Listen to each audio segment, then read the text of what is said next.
There's so many great books that have been written about people who just didn't give up. Even that Steve Jobs story, it's like he didn't start off with people accepting him. They're like, this guy's crazy. Yeah, computers, I don't get it.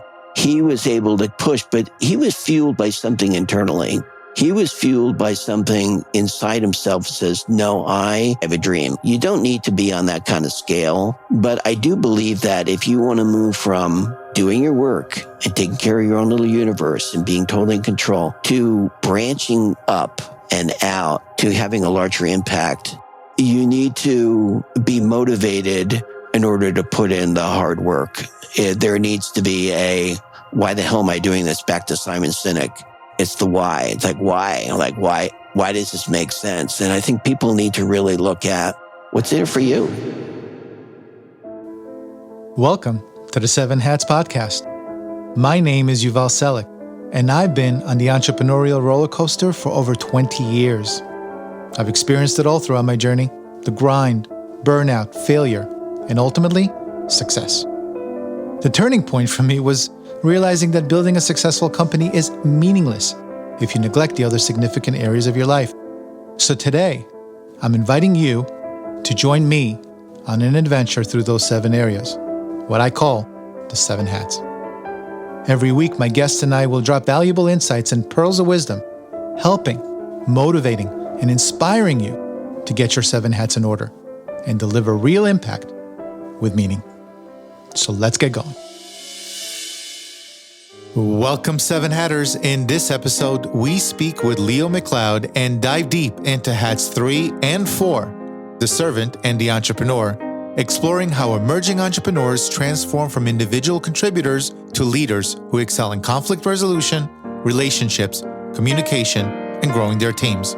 Leo is an author, speaker, trainer, executive coach, and the creator of the Emerging Leader program, shifting entrepreneurs' focus from doers to leaders.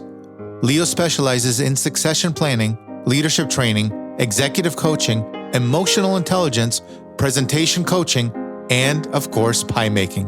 So if you're ready to take your entrepreneurial game to the next level, let's welcome Leo to the 7 Hats.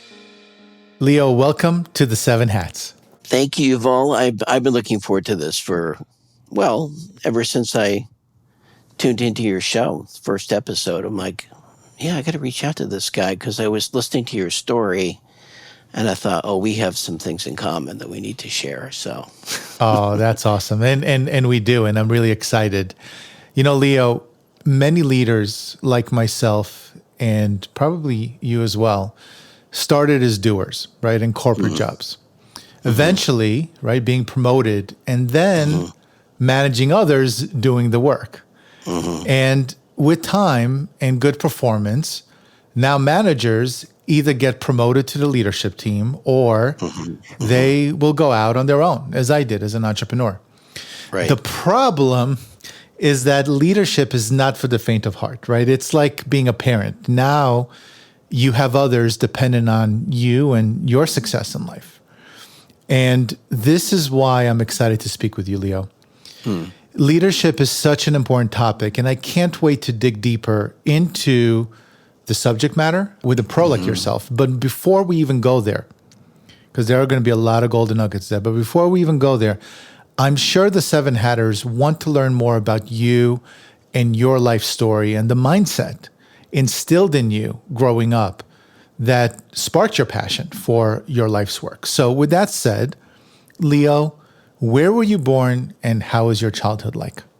I was born in Long Island, New York. So I grew up in the suburbs and moved like you. Very similar story. You were Brooklyn, right? Yeah, I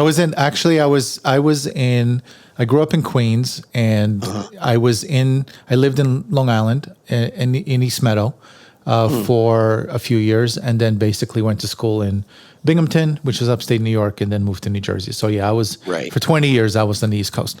Yeah. So we moved from Long Island to upstate New York, the Hudson Valley, to Highland, which is across from Poughkeepsie. And you've probably been through Highland. All you need to do is blink and you've been through Highland. It's so small, like a lot of those little places. And, my mother was a reading teacher for the school district.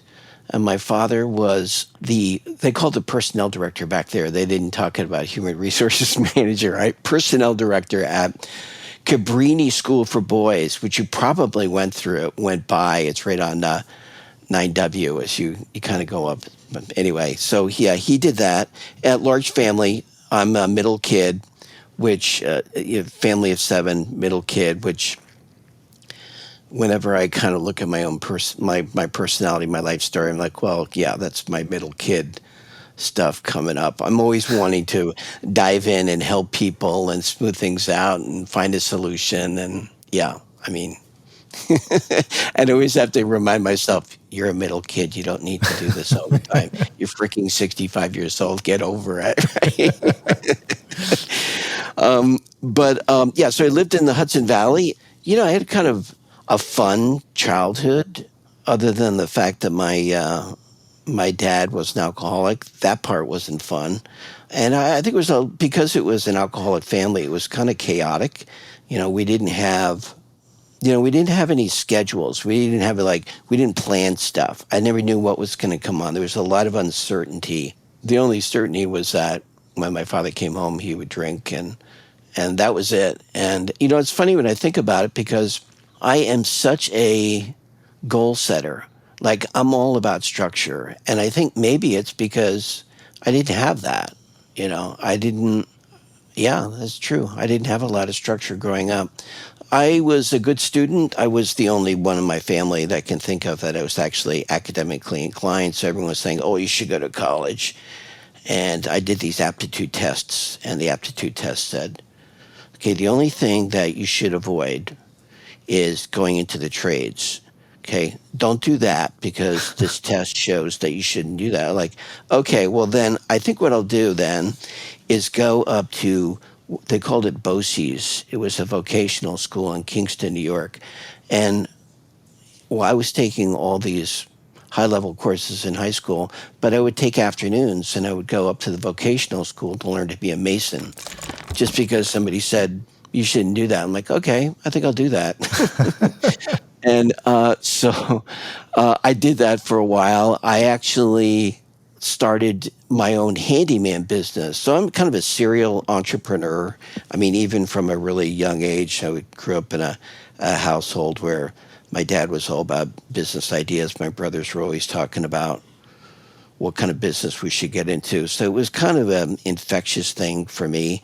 And I think I was 16 or 17, some ridiculous age. I decided that I was going to get into being a handyman. Okay, without any experience at all on being a handyman, no qualifications at all. I had a 1961 Chrysler Imperial that I bought for $100. This thing is, it's the with all the chrome and the fins and the push-button transmission and all that stuff. And I got a sign painted. That the sign actually cost me more than the car cost. and it said Leo MacLeod, painting, paper hanging, handyman, and it said for the job done right, which is hilarious because I didn't know a damn thing. All my knowledge about doing any kind of repair work was from the Reader's Digest do-it-yourself guide. I didn't learn any of that stuff. Like, your story is so interesting because, you talk about laying those tiles and your dad's like, do it over. You got to do it right, right? And there was this big life lesson. Okay, my dad was like, his solution to everything was if it came in a tube, like liquid wrench and liquid plumber, like anything that was sold on an infomercial. I mean, he was such a he was a great guy, but he wasn't a craftsman. So, and I just decided that I was going to be different. I was going to take a different path, and so I applied myself and actually became a house painter, and that's how I made my living. And I went to Maine. I lived in a cabin in Maine, and then decided it just wasn't for me. Like 18 years old, living on the coast of Maine, right, where it gets dark late and the town closes down. I'm like, okay. So I hitchhiked across the country. My brothers had done that. I thought it sounded like a good idea. And it was definitely an adventure. But the way I made money is I would go into a town and I'd work at Manpower. Remember good old Manpower. hauling boxes, working in warehouses, doing all kinds of stuff. And I remember I was in San Francisco and I was in line, really long line. And and I asked this guy, this older guy, I said, he's in line with me. I said, is there another way of making money rather than standing in this line? Which, I'm thinking in hindsight, like that was not the kind of question you ask, right? In San Francisco, and an older guy is like, okay, but he said, actually, what you do is if you want, you can wash windows. So I got a pail and I got some ammonia. No, vinegar. Yeah, vinegar and newspapers. And I got a bus ticket and went to Haight-Ashbury. And I walked the stores and I knocked on people's doors and you want your windows washed. And I made up money for, my rest of my trip just by doing that. So I eventually ended up in Portland, Oregon, which, I loved because it was, for me, and I think, I've heard your story and our stories are really similar in that we're both from the East Coast and there's a lot to be said about I would call the old country, right? And you go there. I was just back there. Everything is so freaking old. And you go back there, it's like it doesn't change. And energetically, I needed something different. I needed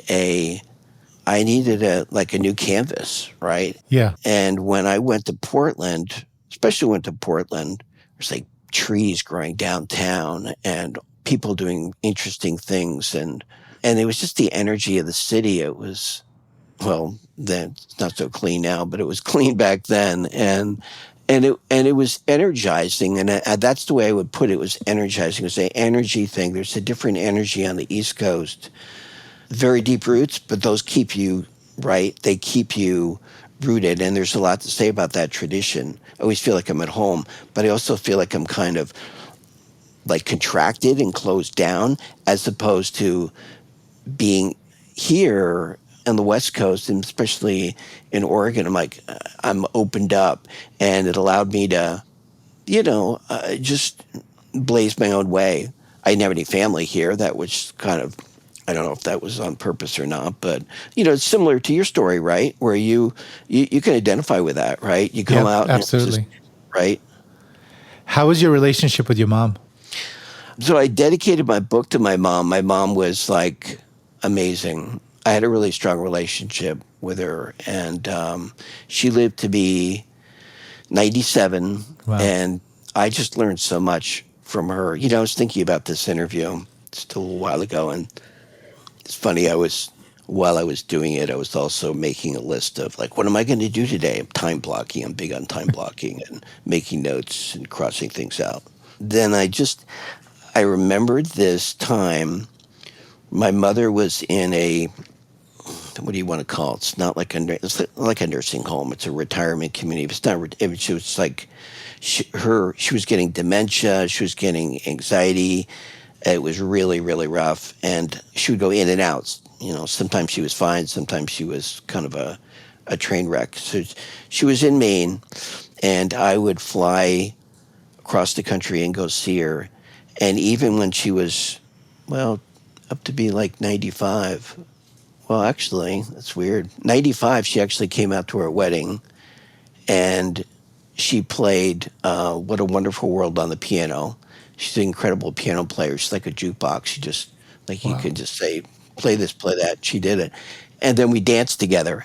We danced at my wedding. She was 95 years old. But back to my kind of story about going to the nursing home, I remember where she had really gone downhill really quickly, and she was very anxious. She grabbed my arm and squeezed and looked right at me like really intensely and said, Leo, now you listen. I want to know when I'm going to go back out to Portland. Okay? Well, Mom, we'll work on it. No, that's not. Get the calendar out. I want to set a date. I want a time. I'm like, well, yeah, I think, let's and I'm kind of pushing her off because she couldn't travel anymore. She was so damn insistent on wanting to make a plan. She was all about, pushing herself. She retired went up to upstate New York, like up to Lake Champlain. She walked 5 miles every day, year round. I mean, it's like upstate New York's like -30. It's like crazy. And here's my mother in her 90s walking on these country roads. So she was a person who really liked to live life and lived it with a lot of gratitude. And I think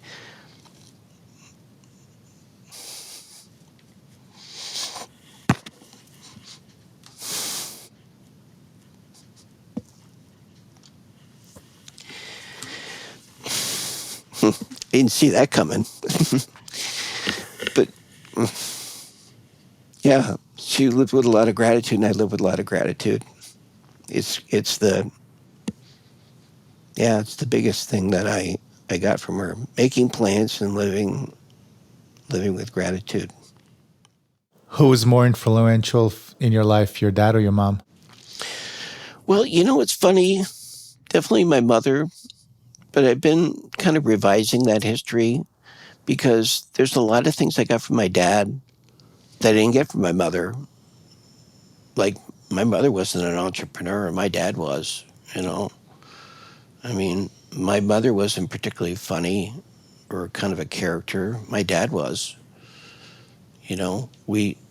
When he died, we all got together after the funeral. We sat around the kitchen table and we were talking, we sharing like Leoisms, because I'm a Leo. I'm named after him. And we were sharing all the little funny sayings that he had. And they were just like he would butcher French and he would quote movies and stand-up comedians. And he just had these little, three jacks and, watch out, watch the referee because somebody's knocking the hell out of you. And I don't know, just like weird, one more step, Lo said. It's like, I like these random kind of things. We went on for about an hour. I don't know how many there were. There were probably 80 or 100. That's not my mother. That's my dad. And I'm like that too. I'm kind of random and a character. And so. So you've dealt with Alzheimer's and dementia from both sides of the family because your dad passed away from Alzheimer's, correct? Yeah. What did you learn? Well, I'll tell you a story. The story is that I sure as hell don't want to get it, and I'm hoping that I'll find some way of, if I do get it, taking my own life or something and ending it soon. I just had a friend of mine whose aunt had dementia, and she just willed herself to die, and she was dead in 2 days. I'm like, there you go. That's the way to go. That's one thing I learned. I hope I get that lesson. But my story about it is that I went back one year when my dad was really rough. I mean, he couldn't even recognize me. I was so heartbreaking. And I went back to New York, and it was around Christmas time, and it was just like, get me the hell out of here. This is like the most gut-wrenching thing. My mother totally stressed out, checked out, trying to take care of him. My dad not even really there. So my mother started playing the piano, and she was playing the piano and playing Christmas music, and we're a big sing around the piano family. That was our thing. And so my dad's in the other room, and I go over to my mother, and I start singing "O Holy Night." And out of nowhere comes my father singing and picking it up. And like, he didn't remember my name, but he knew the words to "O Holy Night." And I just Wow. I just broke down. I just started sobbing. And so then I thought, wow, there's something inside him that's like not totally forgotten and broken. And when I went back to Portland, I decided, because I was, if you look at like behind me there, I've got, that's some of my artwork. So Wow, beautiful. I was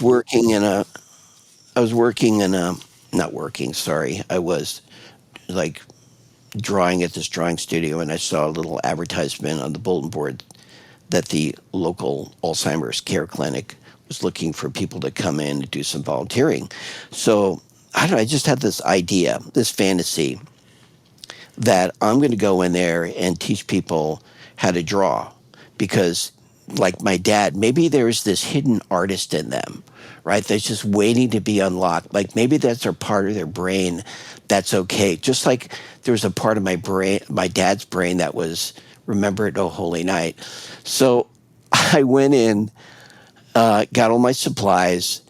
We were at like a conference room, and I soon realized that this was not really going to go that well, because it was kind of a cluster F. It was just like people didn't, like what do I do with a pen, and what am I doing? And then they started yelling and throwing things. I'm like, oh my God.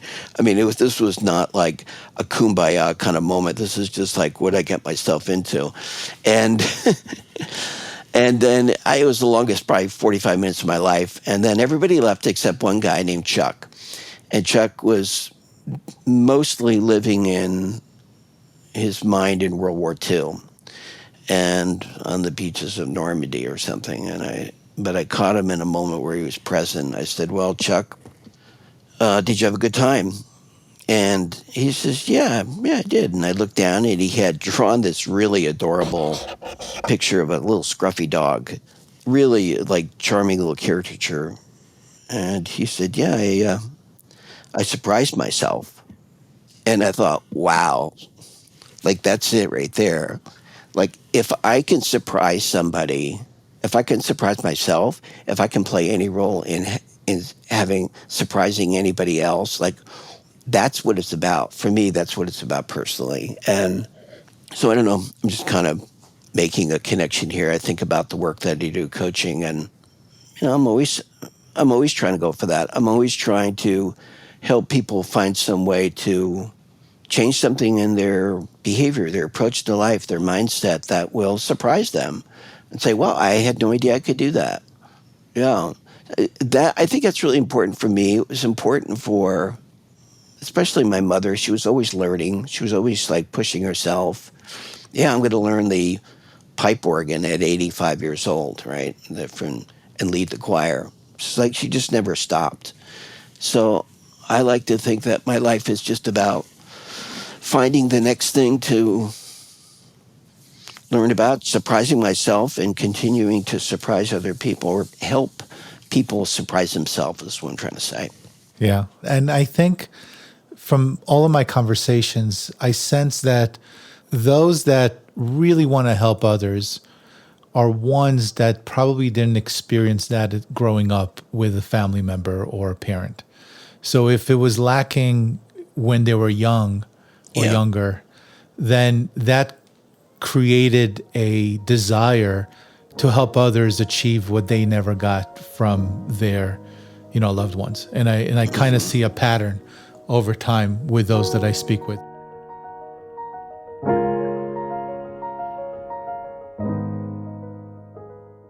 How old were you when you decided to go into coaching? Well, I had a string of jobs.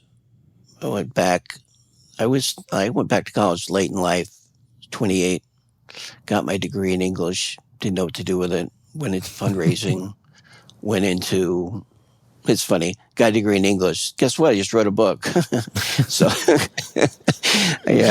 I do use it all the time. It's pretty funny. People are like, what do you do with a degree in English? Well, you're right. That's what you do. Anyway, so, and then I worked at an advertising agency. I worked at a library. I did a variety of things. And then I was just like, between jobs, I didn't have a job. I was let go, and it's funny. I had this job at the library. It was like I was the entrepreneurial coordinator at a library. Like I asked him, "What do you want me to do?" He says, "We have no idea. We want you to figure that out." Just like any entrepreneur, it's like I don't know. We have this title. We just think the library should be more entrepreneurial. So I put in a Starbucks into the first public library. I rented the space after hours. I brought in computer classes. I had him start taking credit cards for the fees and fines. And anyway, I did a variety of things. It was a great job. But I remember, my job was really kind of getting things going, getting up and going. I worked there for about 5 years. I remember towards the end, I had lunch with the library director. And she said, I could see you being a really good consultant. And that was kind of an offhanded or backhanded way of saying you're not a really good employee, because I was way too opinionated. But it's true. It was a good insight to be a consultant. So I started out being a consultant for actually doing marketing for small businesses, and it was cool. It was fun, websites, PR, that kind of thing. And then I just realized that I could have a bigger impact on a brand and a company internally. Like, people buy from people they like and they trust. So I could develop a website, or I could help transform the company more internally by making the people stronger, because that's really what it's about. And that became a really exciting idea. And honestly, I fell into it. And then people started to discover that I had a talent for it. It wasn't an intentional thing like, oh, so I want to become a coach. No, they just looked at me and they said, you know what? I got a group of people over here who need some communication skills. I got some engineers who are having a hard time getting to the point. I've got some architects here who are really struggling with, you know, with moving from a doer to a leader, and their hair's on fire, and I'm afraid of losing them. And can you help them? And somebody told me early on, just say yes and figure it out. I know, then figure it out. And like, I remember somebody called me and said, do you do emotional intelligence assessments? And as I'm talking to them, I'm Googling emotional intelligence assessment. Like, yeah, you're interested in emotional intelligence assessments, as I'm hitting, like, here's the results. Sure. And I'm calling it up and I'm reading off, like, oh, it's hilarious. But I'm not trying to say, it makes it sound like I'm totally making stuff up. But I'm just not afraid of getting into stuff where I have an opportunity to learn something new and then doing a deep dive into it. Yeah. Well, I mean, you've been around the block a couple of times. So let's kind of delve into this question, I guess, because you're training emerging leaders on the path of leading others, right? And we've all seen the difference between poor leaders and ones that inspire us to become better versions of ourselves. Leaders, or leadership, I should say, isn't exclusive to the business world, of course. I mean, you have Right. JFK, Churchill, Martin Luther King, Gandhi, you name them. And then famous business leaders such as Jack Welch and Elon Musk and Steve Jobs, I don't know, Henry Ford, Walt Disney, and others. This question is actually a multi-part question, because I really want to delve into some of your experience. So I'll start with this. In your opinion, are leaders born or made? Well, I will answer it by saying that there are a lot of different kinds of leaders. There's a lot of different kinds of leaders. So when we like, if I teach a class on how to be a leader, there's going to be an ideal, right, of all the different things. They need to be able to plan for the future, and they need to be able to influence and motivate, inspire, and communicate and care about people, and be responsible for results. And it's sort of like a classic list. But the reality is, as you were mentioning all those people, is that leaders. Okay, well, like, what is a leader? It's just somebody who excels at something, and sometimes it's about people following them, and sometimes it's not. Sometimes it's just about them kicking ass. Like, I was watching the Steve Jobs, right? That, I think it's the Netflix thing. I'm like, I didn't get through the whole thing, but I'm like, this guy was not like a nice guy, right? He wasn't like respectful. I'm like, he was a genius. I mean, a leader, but not a leader in other ways, right? Not in ways where you'd like to think when you're teaching a leadership class about emotional intelligence and taking care of people and caring, the whole servant leadership stuff. It's like, yeah, right. Forget it. We got to push. We got to move. It's like, and people don't like to talk about like Trump being a leader. It's like, oh no, he's not a leader. It's like, yeah, he did win the presidency. I mean, there's if you can just kind of take your hat off about, Democrat, Republican, left, right, and just be more like, what is a leader? I mean, Look, I think he was awful. I mean, I'm not a supporter of him, but you got to be kind of wide-eyed about this and say, what the hell was it about him that almost half the country voted for him, right? Twice. Yeah. And it's like you can't just say, well, people are stupid. I just think that we need to be. There was a really interesting New Yorker article about all the different views of leadership and how we try to like put definitions on it. And it's the reason why there are countless books on it. And we talk about it so much because it's not just one thing. It can show up, you can say, that person's a leader in this way, and they're not a leader in that way. And so to your point, yeah, leaders can be sort of born with some natural affinities. If we kind of can broaden this idea of what a leader is, you could have someone who's just like super smart at stuff and be really successful, but just piss people off. Like, yeah, they're a leader. I mean, they're successful. And other people who are just, maybe they learned through their childhood how to be nurturing and how to be a great servant leader, and people love them too.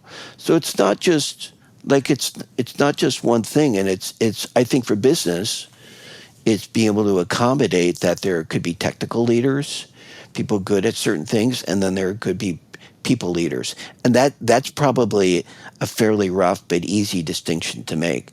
There are people who are good with people, and there are people who are good with things. Yeah. And sometimes there's people who very rarely are good at both, but not usually. Which is funny. Let's just delve a little bit deeper into that and get into some EQ. So, we spoke about Jobs and Trump and, this visionary giants like them, but they're getting really bad press, right? For being controlling, humiliating their subordinates, right? They have very harsh leadership styles. And those are the ones you hear about in the news, I think, more often, because they're so charismatic and you want them to fit some ideal of perfection, but they never do. Right. So in your expertise, based on emotional intelligence that you Googled a long time ago, or as they call it, EQ, do you believe that it is actually possible to play at that level, right, that Musk and Jobs play at, which is super stressful? I mean, I'm an entrepreneur, I'm a 2-time entrepreneur, and I know what stress is, and you know what stress is being an entrepreneur, but I don't know what stress is being Elon Musk. You know what I mean? Like, that's just a different level. And the way that they lead differently, right, than others. But they're not known for their EQ. Tell me a little bit about why you think that is. Why do you think that at that level, you don't usually see emotionally intelligent individuals? And is that something that's even possible when you have that much stress on you? That's funny. That's a great question. Let me get back to you on that one. No, I'm just, I mean, I don't have like an instant answer for that, because I just think it's fascinating. I think you're right about it. It's like, there's a lot of successful people out there, successful leaders politically and in business, who I don't think they really give a damn about people. I mean, I'll just be honest. That's not what it's about. We like to think of great leadership as having that EQ component. And I'll tell you, you can find any leadership book is going to give you a recipe that includes all that stuff. It's going to give you they need to be holistic. They need to have all those things. But the reality is different, right? The reality is different in that there are some people who are not nice people, who are not great with relationships, and yet they're really successful. But I'm not sure. I mean, ask your question again, because I got a little lost in it. My point is more like, if you're playing at that high level and you have so much responsibility on you to deliver, is it almost impossible to also bring in EQ and emotional intelligence, because your whole job is to produce, and sometimes the niceties of being there for people doesn't doesn't work well with production, because production is Yes. very hard and fast, right? Yeah. Yeah.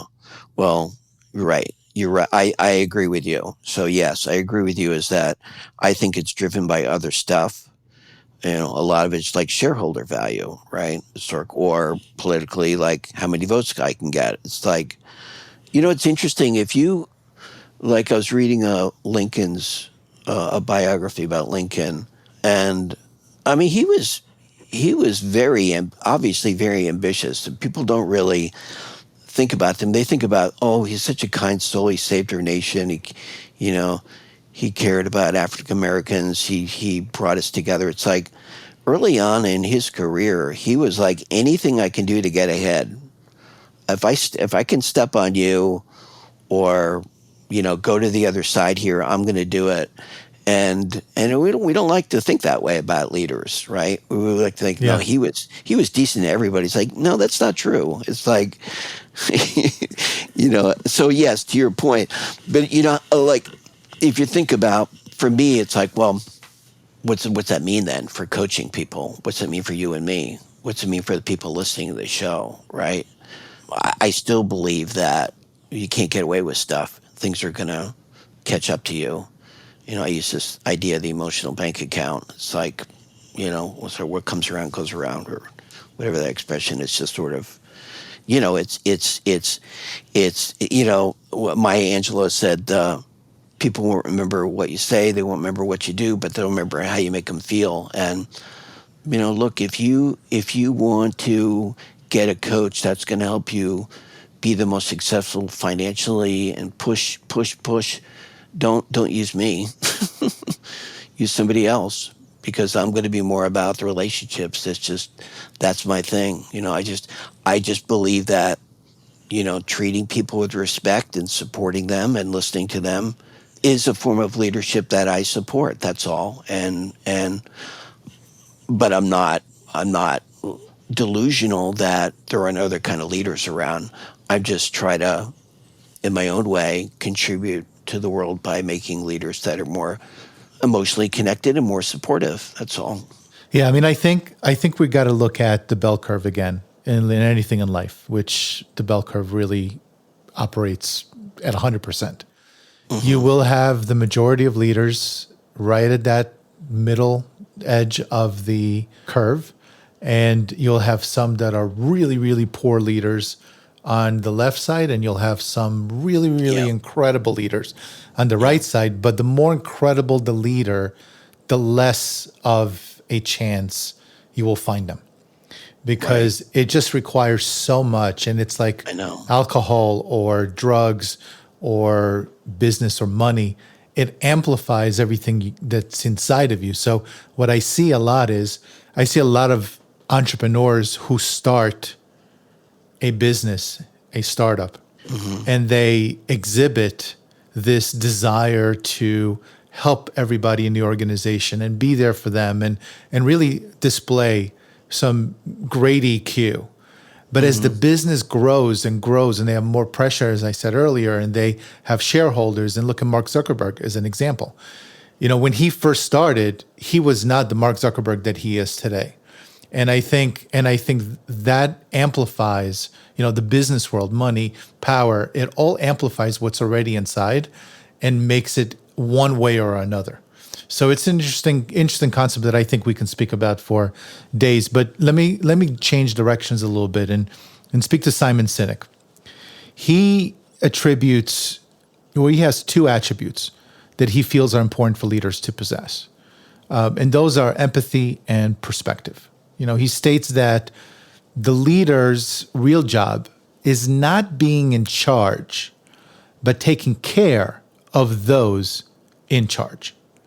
So, Leo, because you work with emerging leaders who are more technical, I know you love engineers, God bless your soul, who might be, and I only say that because my partner is an engineer, who might be smart and perhaps a bit challenged in emotional intelligence. That said, these operators might look to becoming a leader from being the doer. And we see this all the time when operators are promoted to leadership roles. And after a while, it actually becomes apparent that just because they were excellent operators, they were not qualified to become a leader in their organization. So, in your view, what qualifications must one have to transition from a doer to a leader? You know what? I think that it's not too dissimilar from being an entrepreneur. I think you need to have the motivation. You need to have the fire in the belly. I mean, everything requires work. I don't care who you are or what the scenario is. It's just back to my comment. You could surprise yourself, but you need to put the work into it. Look, I mean, there's so many great books that have been written about people who just didn't give up, who worked. I mean, even that Steve Jobs story, it's like he didn't start off with people accepting him. They're like, this guy's crazy, right? Yeah, exactly. So, right. Yeah, it was like, computers, I don't get it. And he was able to kind of push, but he was fueled by something internally. He was fueled by something inside himself that says, no, I have a dream, right, Martin Luther King was fueled by something bigger that fueled him. You don't need to be on that kind of scale, but I do believe that if you want to move from doing your work and taking care of your own little universe and being totally in control to branching, I would say, up and out to having a larger impact, either by being an entrepreneur or going from, an individual contributor to managing even a small team, you need to be motivated in order to put in the hard work. There needs to be a why the hell am I doing this? Back to Simon Sinek, right? It's the why. It's like why? Why does this make sense? And I think people need to really look at why they would want to do that work. And that's one of the first questions I ask, what's in it for you? Right? Let's not talk about the company. Why are you doing this? Why do you want to do it? And what will it get you 3 years from now? I call it your mountain, personally and professionally. How is life different? We don't need to go fancy. We don't need 5 or 10 or 20. Let's just say 3. It's like, why put in the work? And to answer your question, I've been surprised by people really making a lot of progress because they were determined to do it. Yeah. I have a story. So the story is that I work with an architect who had his own business. He was an entrepreneur. It was his company, and he was technically brilliant, a great project manager. Clients loved him, and he was very strong in the retail sector. So he had some anchor clients, some big box anchor clients that, loved him. Well, he was really poor on this whole, back what we were saying, the emotional intelligence part of it. Mm-hmm. He just burned relationships, mostly internally. And this is what I do find. People can be strong externally with clients and poor internally with their team, and vice versa. It's really rare to find leaders that are really strong internally with their people and also with clients. But back to the story of this guy, he transferred over to another company, a larger firm. He left his company kind of imploded. Now he's on his own, and he gets picked up by a larger company that has a different culture and a different rules. And they say, look, the internal team here actually is really important. That's our culture. People have to like working with you. If you want to be a principal here and an owner in this firm, here's the recipe. You need to be someone who is respectful of your colleagues, who can't just, order them around, tell them what they're doing wrong. That's the way he operated. He was operating like, that's stupid. Why would you do that? And boy, that's a crappy design. And why are you late again? Just shoot his mouth off. Yeah. And he got the message loud and clear from the owners. They said, you know what, this is not going to work. If you want to get here, if you want to get to the top here, these are our rules. Okay. Yeah. And so I came into the situation and this guy was like so super motivated to say, I got to get my shit together. What I'm doing, the way I'm doing it is not working. It's not going to get me there. What got me here is not going to get me there. And I've never seen someone work so hard in my life. I mean, this guy was just like, I would say stuff about emotional intelligence. He would write it down. Like, really? Like, nobody writes it down in a class, right? They might seem like they're interested, but he's like writing everything down. I'm like, okay. And then I coach him and I give him an assignment. I come back the next time. How'd you do? I did that. What else do I need to do? I'm like, really? Okay. I mean, he just applied himself and he got a mentor. And I think this is an important part. I know you talk a lot about this, having people who can provide those like ears and eyes to your behavior and give you what I call like gentle coaching. Mm-hmm. And he found somebody in the organization who was very senior. He was already at the top and he was a nice guy. And he was able to tell this guy, says, look, you know, did you really mean to come across that way in that email? And you might want to tone this down. And to his credit, this is his best quality. The guy was totally open to any feedback. And I believe, honestly, this is my own personal philosophy, if you're motivated to change and you're open to the feedback, then you can really do amazing things. And his emotional intelligence assessment, I'm talking about having people assess him and his colleagues assessed him as like how he's doing in terms of his self-awareness and self-management, social awareness and relationship management. When I first came in, they gave him a pretty low score on a lot of stuff.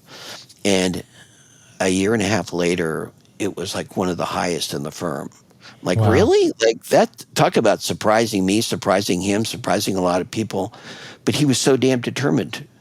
He was so damn determined to say, I need to stop saying stupid shit and treat people more with respect. And he learned so much more about that concept of, hey, we're in this together. And look how much more we can do together. Back to the Simon Sinek thing of kind of understanding that power of not just doing it yourself. And I do believe that this is a challenge for entrepreneurs because I've thought about this. As an entrepreneur, one of my big challenges is that I get excited by my own ideas. And I get worked up. If you and I can have a conversation in a few minutes, you might rattle something off. I'm like, that's a great idea. I should go ahead and pursue that. But it's me. It's always about me. It's like, I should do that. I should do that. Instead of thinking, how can I kind of collaborate and bring in other people and be just part of something else? And I think that's a big transition with a lot of entrepreneurs. It's like, this is not a solo act. Correct. So everything I talked about in that other story was like this guy realizing, I am not a solo act. That's not going to work for me. And I think for entrepreneurs who are listening to the show, it's like, you're not a solo act. I mean, you can be, but just entertain this idea that there's a tremendous power in relationships and community. And then, I mean, that's right. That's what Sinek's kind of talking about. Does that make sense? Absolutely. And building together is always more fun than building alone, but it also allows you to build higher, bigger, better. A solopreneur can only go so far, but together as a tribe and those that you recruit as an entrepreneur, you actually have to be really great at recruiting. But if you can recruit the right people, then there's no limit to what you can do.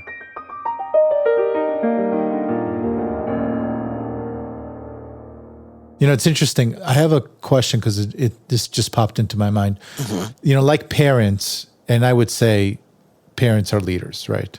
They're probably all everything together. They're entrepreneurs, they're leaders, they're everything. Mm. But everyone is capable of being a parent, but not everyone should become a parent, right? I decided not to become a parent. I can't keep a plant alive, let alone a human being. You know, and with me focusing on my business, I didn't want to do to my child what happened in my childhood with my dad being an entrepreneur himself and working, you know, all the time.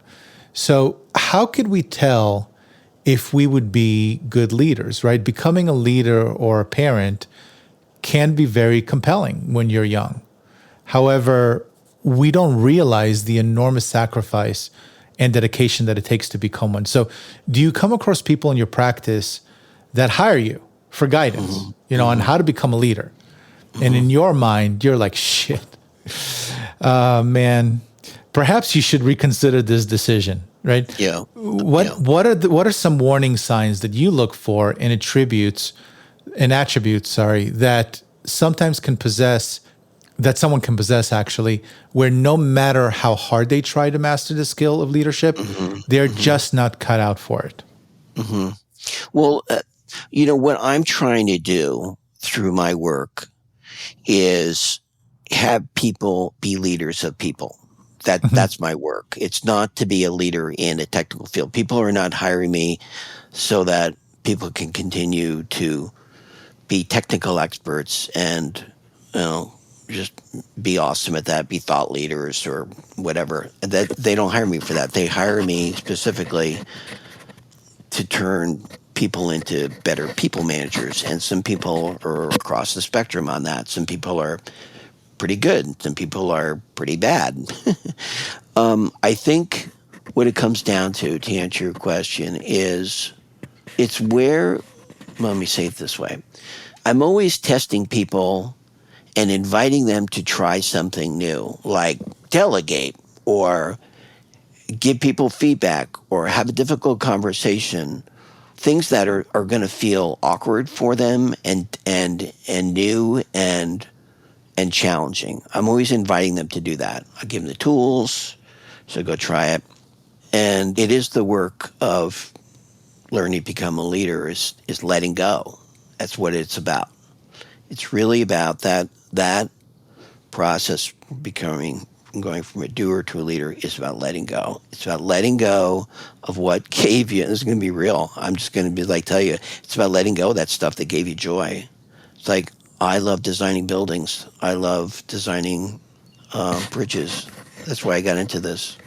What do you want me to do now? You want me to give up that? Now what's my job? Yeah. Really? So I have to sit in this meeting, and my day is lining it up and delegating and coaching other people to do the work that I love, that I get pride in, that gets me excitement. Really? That's what you want me to do? And I'll be honest with you, that is really the hard part. And it continues to be the hard part for people. A lot of people don't usually, especially in this industry, because it's all based on billable hours, they don't stop being doers. They have to do some of the work. What I try to do is I just say, look, I figure out how to try to make this more palatable. I said, look, let's just let's manage your time so you're getting rid of the stuff that you don't want to do anyway. And let's focus on the stuff that actually does bring you joy. Because, in any one day, and this is true for both of us, for anybody, there's a lot of stuff that you shouldn't do. That's just soul sucking that somebody else should do. Let's start there. So if you're really, back to my point, if you really want to move from being a doer to a leader, you have to be smart about how you're using your energy and your time. And if you can do that, it's not going to be that you're not going to have to give up everything. You just have to be really a lot more mindful of not doing things that you didn't pay attention to before. You can't just head down, and you can't continue to just do work and then try to shoehorn in managing people.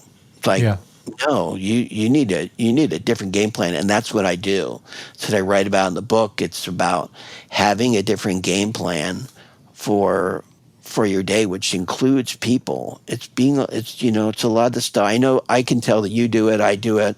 It's time blocking, it's being intentional. And that's the shift. Now, back to what I said, it's still difficult for people to let go of that. Shit, this person's younger, they're junior, they don't know what they're doing, and I'm giving them the work. Wow, that's really exciting. This is awesome. It's like, no, it's not that. It's a lot of times not that awesome. Yeah. Delegation is really difficult for anyone, especially those that are entering the leadership role. So a couple more questions, and really more about you. Mm-hmm. What do you think is the one habit that I know there's many habits, but what do you think, like the one habit that helped you achieve the success that you enjoy today? Boy, Because there's a bunch of stuff that comes to my head, so Hmm. I'm trying to narrow it down. But I would say that it's about having the courage to just get in and figure stuff out in my own life. I mean, whether it's in a relationship where I don't want to deal with a difficult conversation, it's like, dude, you just got to have that conversation. You need to rip it off. You need to do this thing. You need to be real with this person. Or to go into a new business challenge and say, I don't know. I have no idea how to do this. I'm just going to go ahead and be lost and be kind of stupid about it. And yeah, I think that's really what fuels me is I would call it the courage to put myself out there time and time again to just, hey, Yuval, how many people have you had on the show that cried? A couple. I mean, yeah, maybe, yeah, right. Okay, actually, I take that back. That's I true. make people cry. You're good at that. You do. Damn you. Yeah, I think that, and it gets back to what I said about my mother. It's that insatiable curiosity and drive to want to just kind of push myself and improve. She did it to her dying day, and that's what fuels me. That's awesome. So this question might be similar or maybe cross what you just said, but I'd like to close out my interviews with the following question. Who did you have to stop being, and who did you need to become to manifest your current success? I think that it gets back to some of the things that I've actually been talking about is that, and when you say, in order for me to become currently who I am, I would put it a little differently who I'm trying to become, right? I'm going to be a little bit more current. I'm still working on this part. And I would answer is to say is that I'm working to be more collaborative and to work in more partnership with people and to figure out how to do that rather than do the solo entrepreneur thing. That's just in my life. I mean, everything. Like, I'll give you an example. Like, I play the ukulele and I write songs. But my real joy is bringing people together and inspiring them and working on songs together. And it's doing it in concert with people. I've come to realize that there's so much more richness in more of that collaborative effort and not doing it by myself. I mean, of course, I wrote the book. I'm like, okay, that's just sitting down and writing it. But I had an editor, but I didn't like that because it was too solo. I love these podcasts because it's a sharing of ideas, right? It's Yep. energetically, it's really fun. I'm not sure how to make a living out of being a guest on a podcast, but I'm sure you'll figure. I'm sure you'll I'll figure it that out. out. Yeah, I'll let you know about that. Yeah. Yeah. Anyway, I think that to answer your question, I needed to stop, just being, Leo MacLeod by himself kind of thing and figuring stuff out and this guy coming to the party and just saying, what can we do together? And I'm just looking more for opportunities to work with people, to teach with people, to consult with people together and to find that, look, I mean, you got a business with a partner and you know what I'm talking about, right? Yeah, absolutely. Well, I love that answer. Leo, tell the Seven Hatters what you're currently up to. Tell them about your book and how they can find you, because after this interview, I'm sure you're going to have a lot of collaboration with a lot of people, hopefully. Exactly. So Thank that's you. my goal. Yeah, there you go. I love it. So you can find everything at leomacleod.com. That's leomacleod.com. And my book is From the Ground Up, Stories and Lessons from Architects and Engineers Who Learn to Be Leaders. But the principles are good for anybody. I've had a lot of people read it and get stuff out of it. So they can find it all there. And I'm currently working on another book.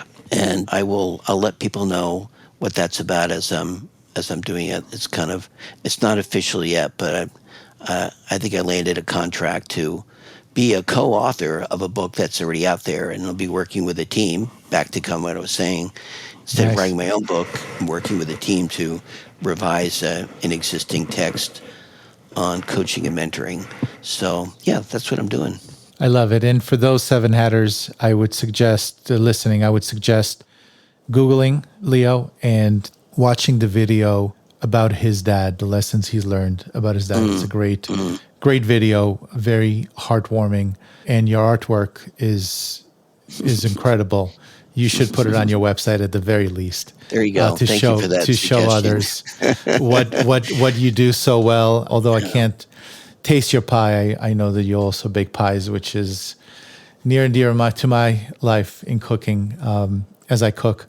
But Leo, thank you so much for entertaining us, for sharing your heartwarming story, and just your dedication to business leaders and entrepreneurs.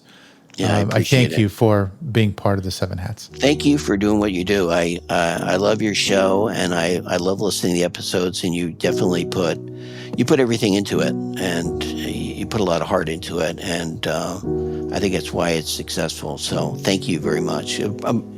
My pleasure. Thank you so much. I appreciate it, Leo. Thank you. Let's end today with a show segment that I refer to as What Can We Hang Our Hat On? And here's my takeaway. Leo and I touched upon servant leaders who desire to accomplish more than their peers. They have a dream, passion, and an expectation of changing the world. Simon Sinek spoke widely on starting with the why. The principle is that leaders with the greatest influence in the world all think, act, and communicate the same way. And it's the opposite of what everyone else does. Becoming a world-class leader is one of the hardest achievements for entrepreneurs. There are so many so-called leaders out there, but very few masters. And when leading teams, organizations, or movements successfully, the entrepreneur will be put to the challenge daily. And without their why, they are bound to quit or fail. If you're looking to change the world, ask yourself the one question Leo asks all his clients. What's in it for you? What is your why? I want to thank Leo once again for joining me so that we can all benefit from his wisdom. And until next time, if you found this episode helpful, please hit that subscribe button and tell other entrepreneurs out there what value you receive from it so that we can attract even more high-quality people into our Seven Hats community. So for now, I will bid you farewell and success on your journey. And until next time, my name is Yuval Selleck, and I tip my hat to you.